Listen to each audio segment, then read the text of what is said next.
Well, good evening, everyone. Good evening, good evening, good evening. My name is Tyrone Brown Jr. This is the Life Show podcast, and I'm glad that you are with us this evening. We have a special guest in the person of Scott H. Silverman that is going to be our guest tonight. But before we get started in that, I just want to thank every follower for all of our followers that continue to follow us wherever you're following us from, whether it is YouTube, Twitter, Twitch, Facebook, all of those other social sites, even including our website, which is www.thelifeshowpodcast.com. So thank you so much for following us, for supporting us, and for continuing to make a difference in the life of the Life Show. Y'all get it? All right. So I'm done doing all of the introduction, and we're going to introduce to some and present to others. None other than he is a world-renowned expert in counseling for addiction. And so I want to welcome to the Life Show platform none other than Scott H. Silverman. How are you doing, Scott? I'm doing well. You know, you're inviting everybody from every platform. You mentioned everything. I was waiting for you to say, and if you're in heaven and you're bored with what's going on, tune in and just, listen up and let us know how you're feeling today. Well, you mentioned everybody. So I want to start by saying thank you for coming on to our show. And, this is something different. I think we had a young lady to come on before to talk about addiction and how it spirals out of control and things like that. And so can you talk to us a bit and give some insight to your background and where you're from? And we'll get into the addiction stuff in just a bit here. Yeah, well, and listen, thank you, Tyrone, for having me. It's so important, in my opinion, with this disease of addiction and what's going on right now with the fentanyl overdosing and people, unfortunately, making, not even necessarily bad choices, but just these accidental overdoses where someone's taking something unbeknownst to them. They think it's this and it's really that, and it's killing them. So my background is I grew up still in San Diego. So, it's still early for me, and I know you're probably getting ready to have either your late nap or early dinner or late dinner.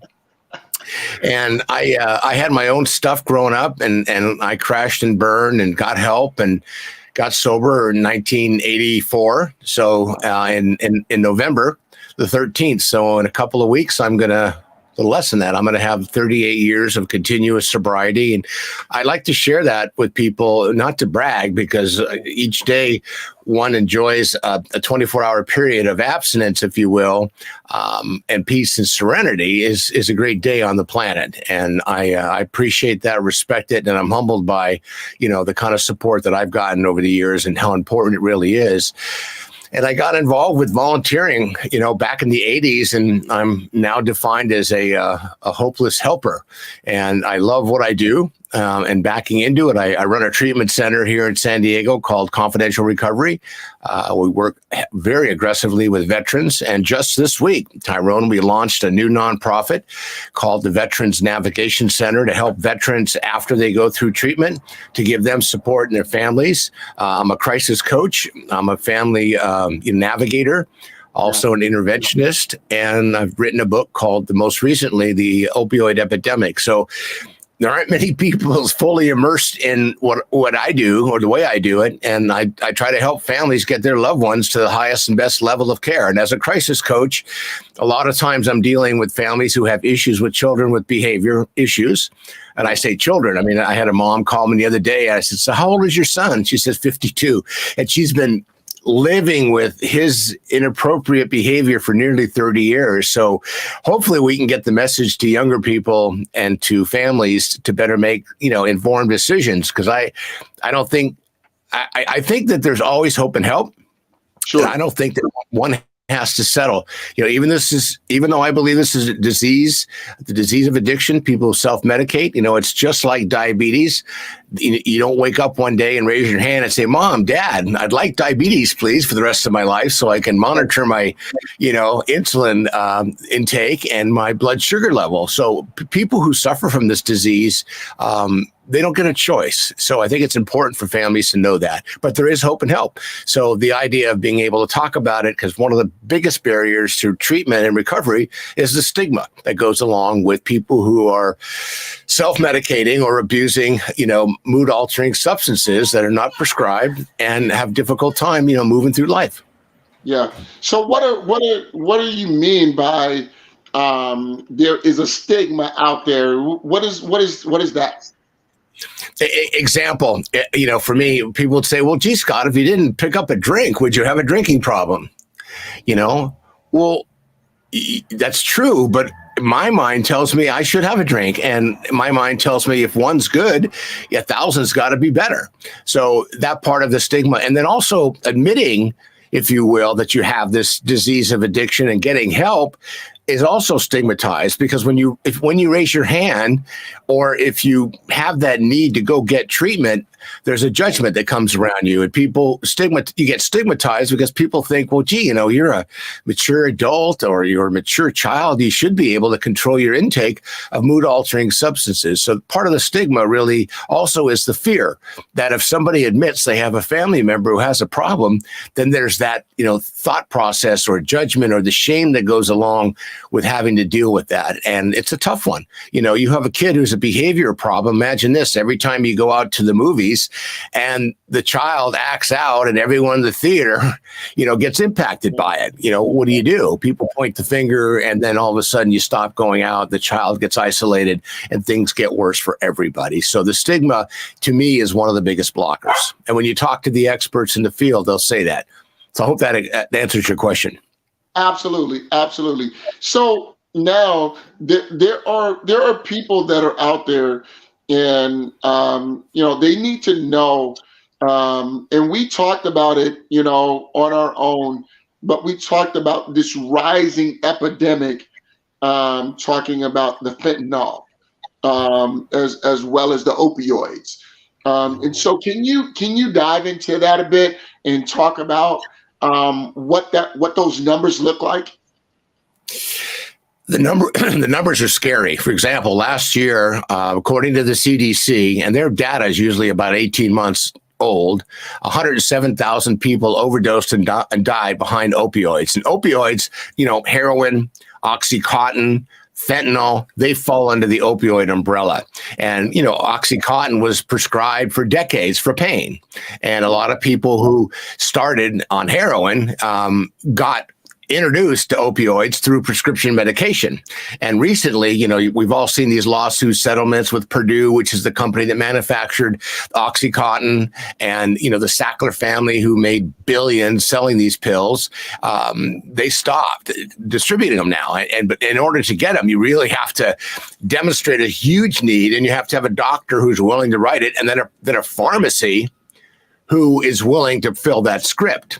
So now people can't get that medication for what they've been taking it for. So now they're going out and they're substituting it, and they're getting illicit drugs. They're getting heroin, and they're getting fentanyl, or they're getting heroin that's laced with fentanyl. And this is why we're seeing so many overdoses going on. So the overdose rate last year, I said 107,000 people. And going forward, it's around 400 a day, which is like 2 airplane crashes. And imagine in this country, as much as we may not agree on a lot of things, I'm sure if 2 airplanes were crashing every day, the federal government, state government, the FAA, the manufacturers, the pilots, the flight attendants, they would not get off the ground until the problem got resolved. But for some reason, and this is part of the stigma, because people think, well, that's their problem. Yeah. Well, if they need to take drugs, that's not my problem. That's their problem. Right now, according to a new study just came out, 1 in 5 kids, what's killing them is an overdose from opioids. 1 in 5 of the deaths of young people. And 18 to 45-year-olds, the number one killer right now is opioid overdosing. 18 to 45-year-olds. And that's a study just came out about 8 months ago. So it's not getting better. We're not really talking about it. It's not on the political platform. And more people are dying now than they were dying, from COVID. So if we don't approach this the same way we did COVID, we're going to see, you and I will be talking in 2 years. I'll have less hair. Your beard will be probably a little grayer. And the number will go from 400 to 800 to 1,000 a day. And that is just insane, because as smart as we are, about a third of the overdoses each day are accidental overdoses. That's a 23-year-old at a party. Friend comes up and says, "Hey, I got these Xanax pills from my parents. Why don't you try one?" And it turns out he didn't get it from his parents. He got it from a friend, and a friend had a friend, and they made these themselves, and they put fentanyl in it. Yep. And that's what's causing kids to overdose right now, unbeknownst to them. Recently in New York, there were 3 people, it's all over the news, that had cocaine delivered to their homes, unrelated, same distributor though, and all 3 of them overdosed and died. And according to the autopsies and the medical examiner, the cocaine was laced with fentanyl. Fentanyl is a poison. It's a synthetic opioid, but it's a poison. It's not a party drug. And people put it in drugs because they think the drug seeker wants to get higher and will take that risk. And you think from a business model perspective, who would sell a product that kills their consumer? Yeah. But drug distributors don't care, because every time an overdose hits the news, sales go up. Yeah. Sales go up. So as somebody who's in long-term recovery, somebody who's in the treatment business, that's my competition. The difference is they do hundreds of billions of dollars a year. They have infinite amount of risk factor that they don't care about. And they're making a product and selling it to the Americans because we're one of the big consumers right now, and the demand isn't going to go away. So it doesn't matter what we try to do with the supply. They'll figure out a way to get around it. And they are. They're getting it in. Look at just recently in Los Angeles, some guy smuggled in 12,000 tablets of fentanyl hidden in the Whopper boxes and Skittle boxes. It was before Halloween. Everyone thought they were gearing it towards kids. They were just trying to camouflage it so they wouldn't get caught at the airport. And fortunately, they got caught. Yep. See, again, well, let me do a station ID. Again, ladies and gentlemen, my name is Tyrone Brown Jr. This is the Life Show Podcast Network, and we are here with our special guest. This is world-renowned addiction counselor, Scott H. Silverman. And Scott has been in many arenas. And he's an expert in this field. He is also, he is a recovering addict himself for almost 40 years coming up. And, this guy has been through just about everything that you can imagine. When we had our conversation, individually, to hear your testimony, Scott, it was really bone chilling. And then to hear the places that you have been, it's really mind boggling to know that people deal with addiction, especially opioids, and it is a rising epidemic. It is becoming larger than COVID. It is. And think about this, Tyrone. Right now, 15% of our country, 15% have an addiction that will erupt over the next 12 months. Yeah. So that, think about that number, close to 43 million people. Yeah. And of the 15%, according to science and data and studies, only 10% of those will seek help. On top of that study, the percentage of people that stay in treatment, that do a good job in treatment, but do nothing after treatment that after a traditional 28 days, assuming they have insurance for 28 days or resources for that, they do nothing after that, kind of go get the cure, so to speak, 95% of those will relapse. Yep. Hang on. It gets worse. And of the 15% that are walking around the U.S. right now who suffer from some level of addiction or impairment with self-medication, they will impact 7 people every day negatively. So if 70% of the population is impacted by 15%, that means 85% of the folks, and I'm just talking about the U.S. of A, are impacted by addiction or mood altering substances that people are taking without a proper medical professional prescription. So that is catastrophic. And through the COVID and the pandemic, everything increased. Everything increased. Domestic violence, suicide, child abuse, and we don't cope really well. And I just saw an article 2 weeks ago. I got to tell you, I got to probably turn off my inbox on my email some week. I don't know what that would be like. The study showed 97% of the U.S. right now has some form of mental health issue. And all I thought when I read that was, I want to meet the 3% because those must be some really cool people. Or either that or they're so loaded they answered the questions the wrong way. But it just boggles the mind. 97% are impacted somehow. Here it is, Scott. We have a question. My wife just put up a question. She said fentanyl is one of the strongest drugs being used nowadays. She said, "Can you tell the people what does fentanyl do to a person?" Fentanyl as an opioid was originally created, and fentanyl, I believe, is 50 times stronger than heroin and 100 times stronger than morphine. And fentanyl was originally created to be administered through a drip system in the hospital, through IV, that's the word I wanted, for people who had extreme pain issues, mostly cancer. That's what it was created for, because morphine and Oxycontin, morphine didn't work. Oxycontin has been taken more in a tablet form, and fentanyl was kind of like a liquid form to be able to administer it through an IV. So what happened was it was always in the hospitals. It never really got out. And just the last 10 years, fentanyl has become so popular, and you go on the web, or you go on even the dark web, and you can find ways to make it in your garage. Yep. So I'm not giving your wife any ideas. I hate when I say that out loud, because someone's going to go, "Wait, I can order it online?" Yes, and you can get it mailed to your house, and you can spend $5,000.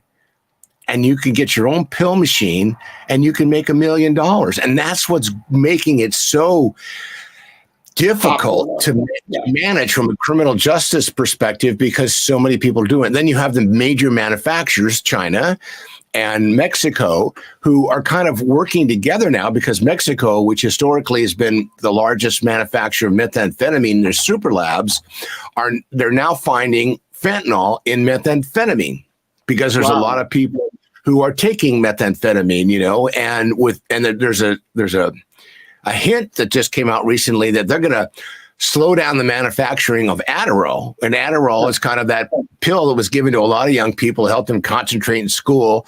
And it's like a pharmaceutical speed, if you will. I mean, that's not the best way to put it, but that's the kind of effects it has on people. So if Adderall goes away, we're going to see methamphetamine consumption, and it's up right now, because methamphetamine is 10 times stronger than it was 10 years ago. You ready for this? And it's 10 times less money than it was 10 years ago. So it's cheaper and more powerful. But how is that, Scott? How does that happen? Like, it's 10 times stronger, but it's 10 times cheaper. They found ways to make it differently, and the super labs in Mexico make it so inexpensively because they make it by the ton. And then once they've got access to the chemicals, and there was a story a year and a half ago that some of the distributors in Southern California were actually giving it to people, fronting it to people in Los Angeles, specifically targeting the homeless in Skid Row, to give it to them free to help them sell it, with the idea that it was so cheap, they knew everyone would make money and they'd make enough to want to come back and get more, that they didn't even have to ask for the payment up front. That's how available it became and how boundaryless some of these folks are with these products that kill people. Yeah, definitely. And so I have another comment that just came up, and the comment is from a nephew. My nephew said, "This is a special segment and show for me. I feel this one 100%. I didn't vent through suicide and other stuff before a couple of times." And so what he was saying is that he's been through addiction as well. So our here it is. Scott has a hotline number. He has a line that he has counseling. And so by all means, look, reach out to Scott. Scott, if you can share your info, well, you're going to have time to share your information as well for people to reach out to you as well. My wife just said, she said, when fentanyl is used in powder form, is it more dangerous? Fentanyl historically comes in powder form. I like your wife. She's got good questions. She's not as tough as you made her sound out to be, and you should be real with her and tell her what you said. Hopefully she wasn't listening earlier. We were joking about our significant others being in the room breathing, and since I've been home the last couple of years working virtually, and so has my wife, and we've been married nearly 40 years next year. We've made some interesting discoveries we never thought would happen. But enough on that. That's for a different topic for a different day. But powder form is normally how fentanyl comes. But what we're seeing is most people, when I say we're seeing, this data comes from the medical examiner, comes from the criminal justice system. You can Google any and all of this. It's all out there. And that's really what families need to do, is get familiar. Because when I kind of go off and share the information that I have, obviously it's years of gathering and listening and being part of and sitting on the panels. It's important for people to know, because when people say, well, we can just close the borders, you can't.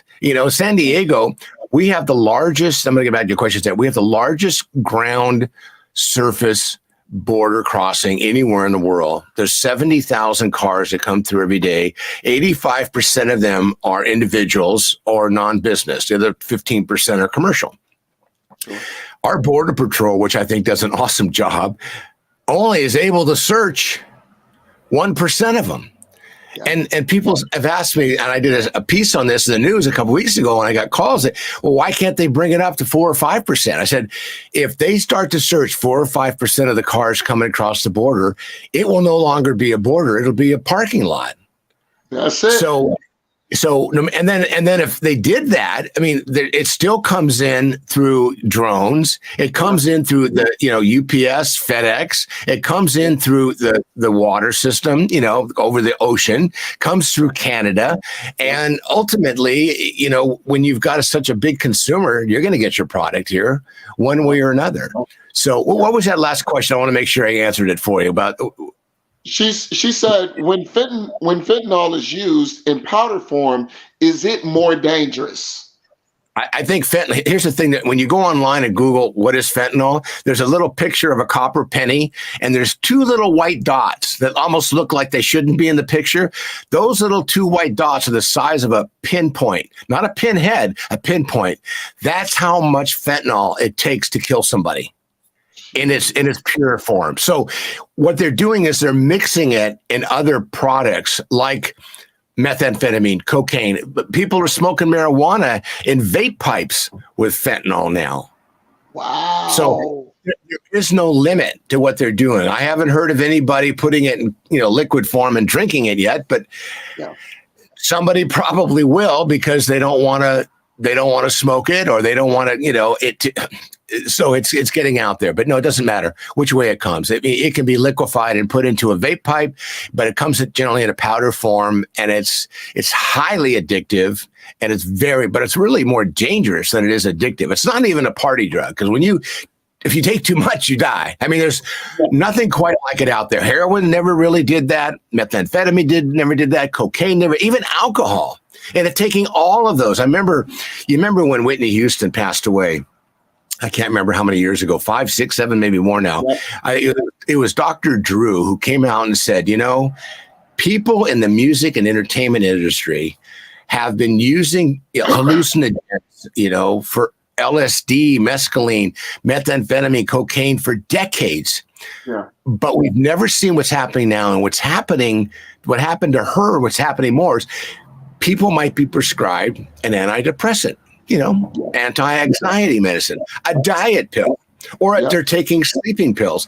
And then when you mix that with other drugs, what happens is the body breaks down, you have a heart attack, you have a brain bleed, and you just die. And then now when you factor in the fentanyl, and when you look at when you hear the news now, probably 9.5 out of 10 times when they say, young musician, 27 years old, peak of their game, found dead in their hotel room. It's usually fentanyl. It's an overdose, and more than likely, they thought they were taking something else. That's the scary part, because how do you tell a 27-year-old when you go to this party, if somebody suggests you take one of these pills, please don't.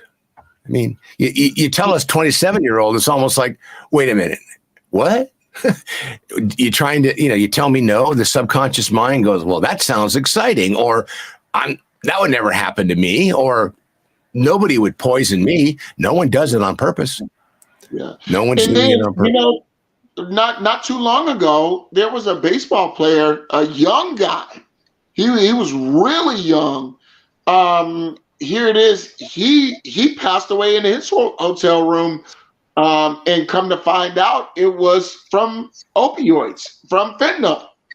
Yep, absolutely, and that's what we're seeing more and more of right now, because it is, people aren't putting, vitamin C into pills. They're putting fentanyl right now. And because it's making so much news, even if you weren't even in the landscape of wanting to be part of it, but you want to find a way to try to get into the system and, make a lot of money, that's one way to do it, and it's interesting because we don't talk, I don't spend much time talking about alcohol as I used to, but alcohol still continues, the DUIs continue to rise, which is odd when you think about all the different driving services you can call, but it's someone who's just making a decision while they're impaired, and they're not making the right decision because they're not really planning. And I mean, look, I'm a firm believer. I partied for a long time. Yeah. And I think people shouldn't stop partying. I just think that they have to be very strategic now, and they have to be very careful and plan it out. I mean, if you go on a skiing trip, you wouldn't go with your flip-flops and a pair of shorts. Right. You go get your gear, your boots, your warm gear, and you plan to have cocktails at the bottom of the run. You make the plans. You go on a trip, you make the plans. You go to school, you make a plan. You even go out to dinner, you make a plan, what time you're going to go, what you're going to wear, who you're going to have. The same thing with partying now. You have to be a little more cautious, or a lot more cautious, and just plan it out and know that if you're going to be drinking, you get a designated driver. And, to your point, 1 in 7 families right now have been impacted by this, issue with fentanyl.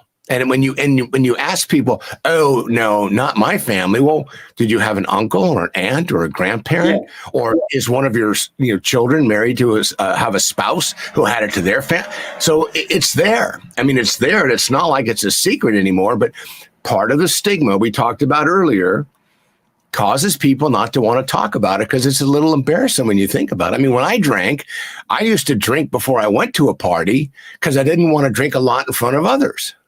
I had a plan.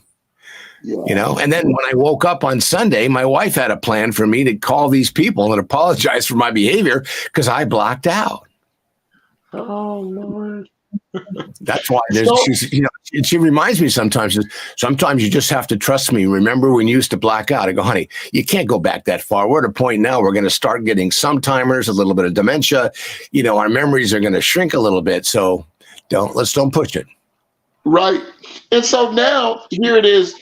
Scott, what do you think are some of the long-term effects even of all of the addiction that people are going through, and where do you believe that these addiction really feelings are coming from?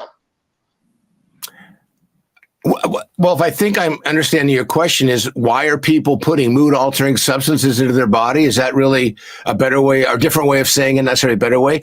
Well, look, we have, what is the figure now? 60 million people in this country are what they call election deniers. I mean, I think leadership needs to take a position and start coming together on some of these really important matters, no matter what side of the aisle they're on, from a humanistic perspective. And so many different things are becoming politicized. I mean, look, there's a huge movement now to legalize marijuana across the country. And I think medical marijuana has served a great purpose and will continue to do that. But marijuana today is probably close to 80% potent with a THC level of 80%, up to 80%. When I was smoking it back in the 70s and the 80s, it was like 8 or 9%. So if somebody's informed and they're doing what they need to do, there's no reason why they shouldn't be able to enjoy a certain level. I don't criticize people who drink. I don't keep alcohol. I have some wine here when my sister and brother-in-law come down to serve them, but I don't drink it. But I think what's happening is instead of trying to find ways to really feel the feelings, we want to numb ourselves. I mean, the suicide rate is higher now than it's ever been. I mean, we work with veterans, and right now the number is north of 18, 19 a day. And according to the science around the veterans, 80% of the veterans who take their own life, and they know this because they can track it in the VA system, do not even seek help. Because, pressure bust pipes, Tyrone, pressure bust pipes. So, and three of the hardest words in English language are, I need help. Yep. And that's part of the stigma. Who wants to say they need help? And I don't mean the kind of help where, hey, I need another $50 so I can go to the casino, or I need another $30 so I can play some scratchers. I'm not talking about that. I'm talking about people who are hurting, who have feelings they aren't processing, untreated trauma, PTS, depression, sleep, deprivation, anxiety, relation problems. They don't know where to go for help. And what's interesting, I go to 4 recovery meetings a week. Okay. And I do it on Zoom. So for me, I like to think my recovery's improved because I used to go to 1 or 2 a week. Now I go to 4, even though it is Zoom, and I can close off the camera and maybe smoke a cigar or sit in my pajamas with my hair sticking up. And I have access to that because I make an effort each day. And I think everyone can do this. You can read, you can meditate, you can breathe, you can, mindfulness, you can do yoga, you can sit with your significant other, change. We a couple weeks ago tried something. We changed seats. We normally sit next to each other and watch TV. Well, I got in front of her and she had to watch me chew and eat and we hadn't done that in a long time. And we were laughing about it and just setting down the phone and the iPad, according to, an expert of mine, buddy of mine says 3 nights a week with family sitting down and having dinner will improve the overall quality of the family's outcomes at any level and every level by simply doing something like that. So when you think about it, it's not like we have to go to the moon to get the secrets or go to inner space to get the secrets. It's sit down and listen to the people you care about and be willing to do what's necessary sometimes just to shut up and listen. That's it. Well, I have an interesting comment. My nephew left.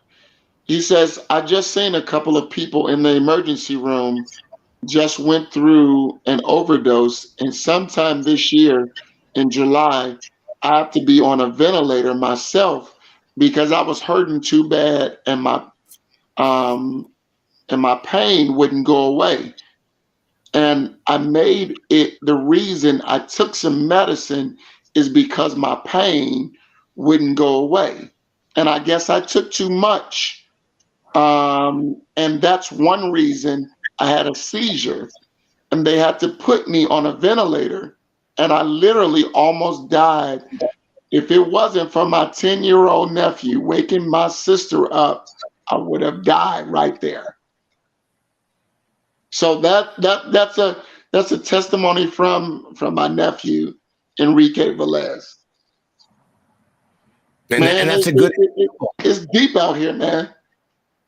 Is it, I, whenever I do something like this, and, I don't know what the scope of your audience is, somebody will always reach out to me. Let me get my phone real quick. 619-993-2738. 619-993-2738. And I don't care where you are in the world. You can always text me, call me, email me, Scott H. Silverman. You can find me on the web. I put my phone up at night. I'm not stupid, because, there are a lot of people who are on methamphetamine who never go to sleep and they want to talk to me. When I get these messages at 3:30 in the morning, I say to myself, when I wake up, it's 5 or 6, I go, here's an opportunity to help somebody, but I'm going to give them 6 hours to wake up because I know they're just going to bed.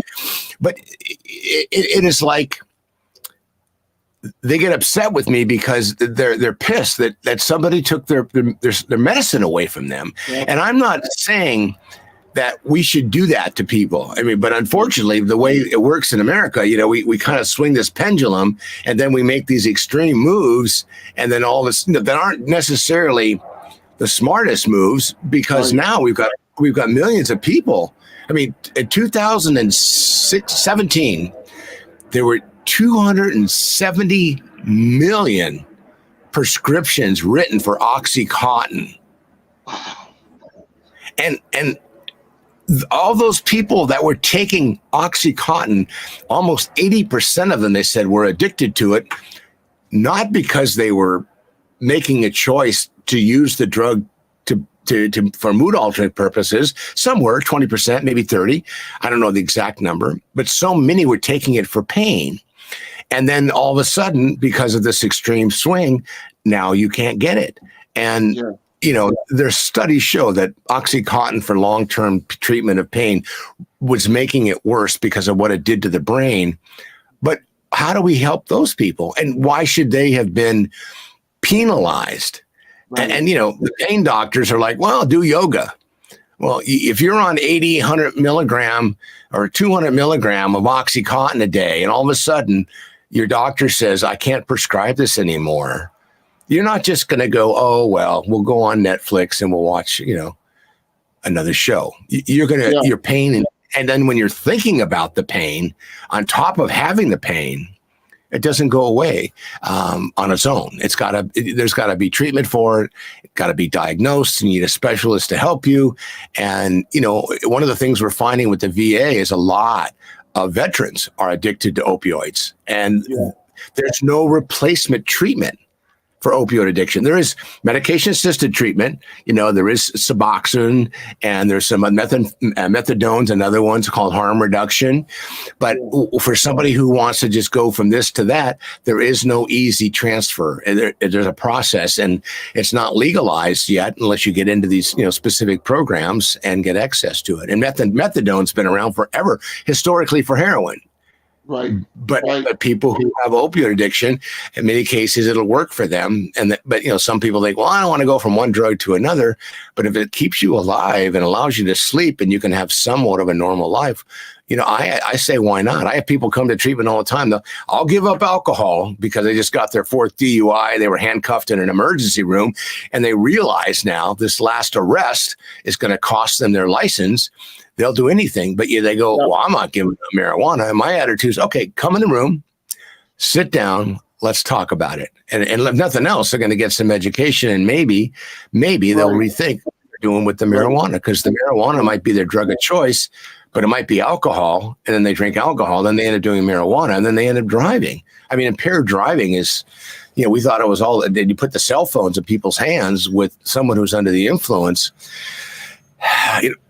And I'm in California where everybody drives. I mean, I'm at a point now, I don't like to get on the freeway unless I absolutely have to. And I've gotten a little, because my background's blurred, but I'm sitting in my little shed, which is where I've been the last couple of years. I get to go in the house and use the bathroom there and have meals. My wife lets me do that, but this is where I do a lot of my, my podcasts and communicating and virtual work because I can do that. And I'm lucky. I've got a good team that works with me. And, I'm excited about finding ways to help more people. And my bottom line is, Tyrone, I don't want to keep going to funerals.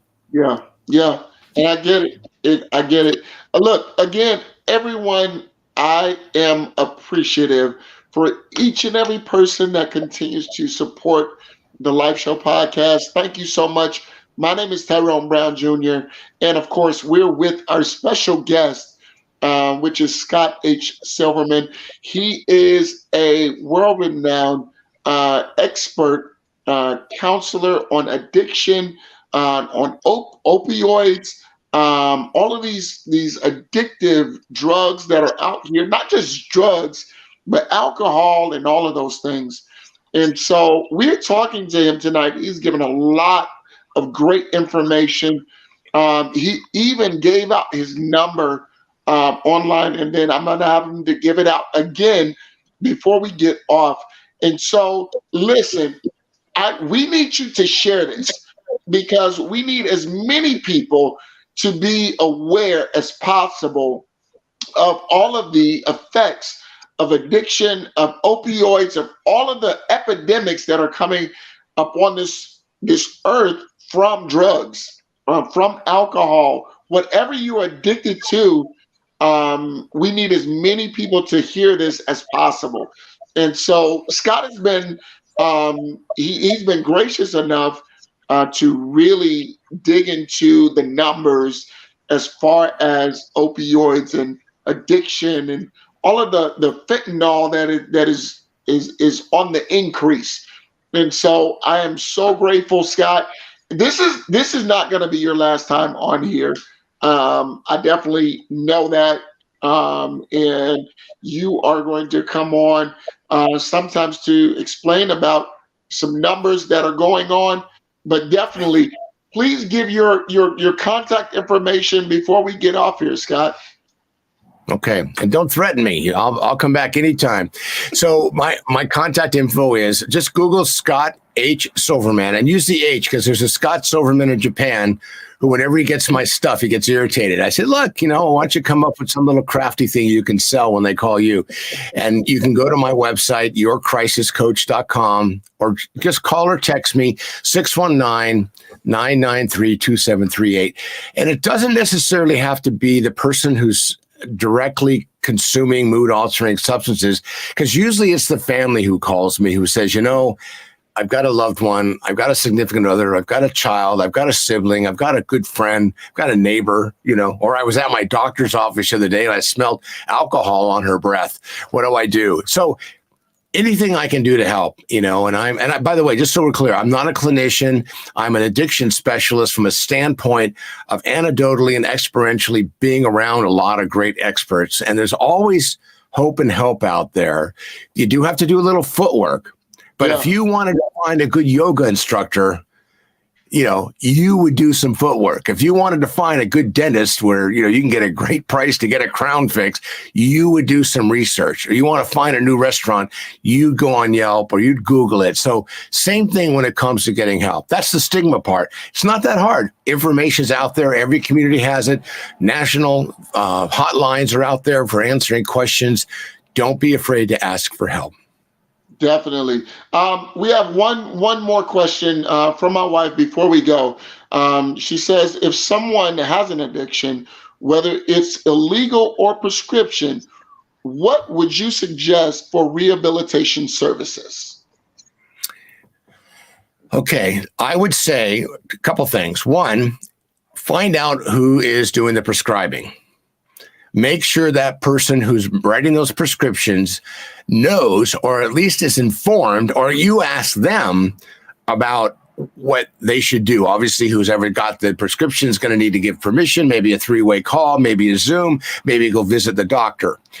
If somebody is addicted, and you have to understand that a lot of people abuse, some people are addicted. If someone, would use your question, if someone appears to be addicted, and you can go on, there's actually a 21 questionnaire. It's real simple, and you could take it for somebody in your own head and go, oh yeah, I recognize that behavior. I recognize, my jewelry is missing, my cash is gone, something happened to my car when they borrowed it. I haven't heard from them a couple of days. Their phone's been turned off, and I just realized, they're in ER, they're in jail. There are some clear telltale signs. And then what you do is you sit with them and say, I care about you. Yep. I'm concerned for you. How can I support you? And if they've got a true disease of addiction, one of the big things is disease of denial. They're going to go, I don't have a problem. Right. Well, can I share some things with you? Are you open to some feedback? So you're asking questions. You're not pointing the finger of shame, because nobody wants to be confronted with this. Nobody. That's another part of the stigma.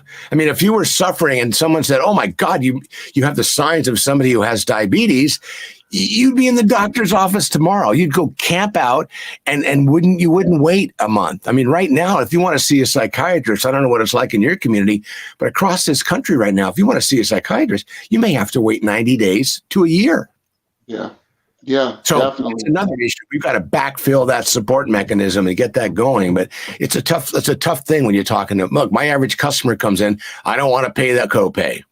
I don't want to have to sit in class. Yeah.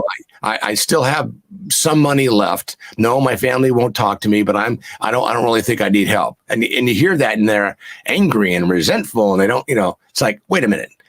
Weren't you just at ICU a week ago? Didn't you share the other day when on the intake that you lost $500,000 in gambling, and now you have to sell your home with no equity because you gambled it away, and you've been divorced twice, and your kids don't talk to you? If everything's going fine, I don't want to be here to help you. But if you think you might want some support, we're here for you. That's it. Well, look, again, ladies and gentlemen, I'm so appreciative for each and every one of you. Look, if I can ask you one favor, look, all I need you to do is, you don't even have to comment. Share. All right. Again, my name is Tyrone Brown Jr. And of course, our special guest for tonight, our addiction specialist, which is Scott H. Silverman. Thank you so much, Scott, for being on tonight. This definitely will not be the last time. And we are definitely going to bring more information to those of you that are dealing with addiction. Listen, life is the opposite of death. And guess what? When you talk about the Life Show, this is what you are going to remember: leadership, integrity, faith, and empowerment. We do all four of those. Stay tuned. Again, this is the Life Show podcast. We getting ready to get out of here. Look, have a great and safe evening. Drive safely, be peaceful, and love everybody. We out. Peace.